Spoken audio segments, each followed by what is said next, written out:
Hello mga kaprobinsya, good morning and welcome back to my YouTube channel. Isang malungkot na pangyayari ang nangyari kagabi mga kaprobinsya kasi nanganak yung hyper na baboy dito na inaalagaan ko.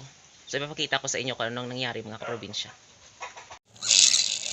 So mga kaprobinsya, kanina nanganak na yung yung hybrid na baboy na crossbreed sa sa native na barako. So ito ang kalalabasan niya mga kaprobinsya, 113 days nanganak siya. Ito, hirap talaga. Ito yung nangyari mga kaprobinsya. Ayan, parang matamlay sila at parang bansot.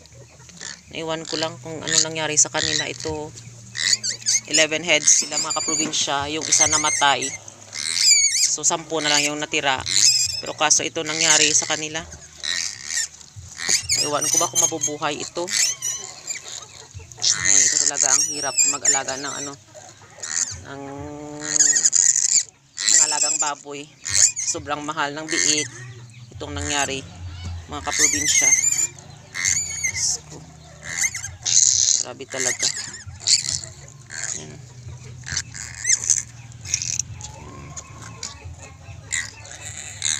Yan mga kaprobinsya, ito yung nanganak.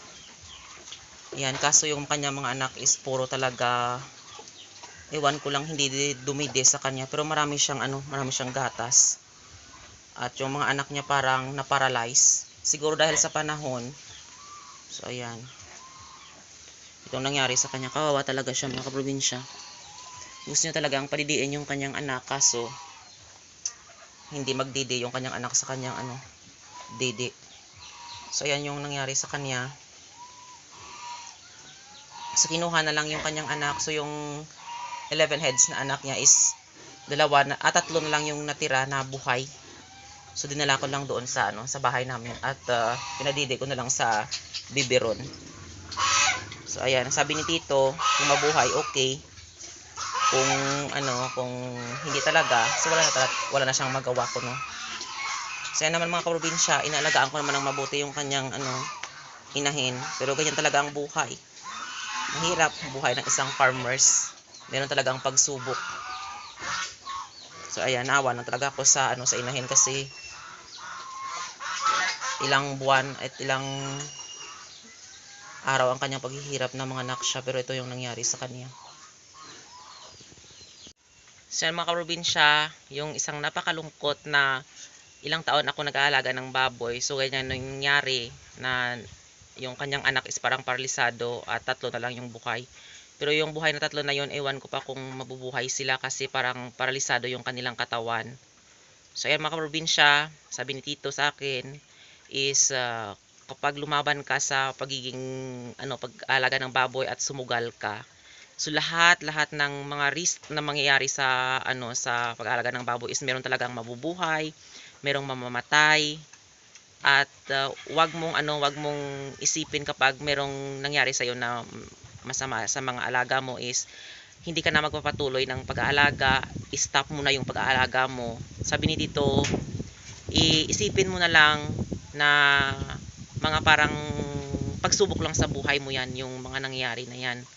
At ipagpatuloy mo. Kapag magpapatuloy ka sa ninegosyo is pag-aalaga, is darating yung panahon na sinso ka sa buhay. Pero kapag natakot ka at hindi mo i-risk yung mga ganyan, nag-iisip ka ng negatibong bagay, is hindi ka talaga unlad sa buhay. So yun lang talaga ang pinapasalamatan ko kay Tito, kahit papaano ini-encourage na talaga ako na magpapatuloy at huwag mag-stop ng pag-aalaga ng baboy. Kasi mga kaprobinsya, gusto ko na sana na mag-stop na lang pag-aalaga ng baboy. Sabi ni Tito, ipagpatuloy lang daw. Kasi mga pagsubok lang yan. Kasi yung nawala sa malaking bagay, malaking pera yung nawala kay Tito. Kasi dahil sa mga sa mga gamot, sa tawag ito, sa pakain niya sa feeds. Sabi ni Tito, okay lang yan. Ganyan talaga ang buhay. Katulad din niya, nagtatanim ka ng palay na merong magandang ani, merong hindi maganda yung ani. So kapag mag-stop ka, ikaw yung talo. Kapag magsugal ka, is mananalo ka sa takdang panahon. Siguro hindi pa panahon ngayon. So lahat ng mga negosyante na mga malalaki, hindi lang ganyan kalaki yung perang nawawala sila, milyon din yung nawawala sa kanila. So sa atin, isipin mo na lang na mga pagsubok lang yan at ipagpatuloy ang pag-aalaga ng baboy. So kanya mga kaprobinsya, salamat sa lahat ng nanonood at nag-subscribe sa aking YouTube channel.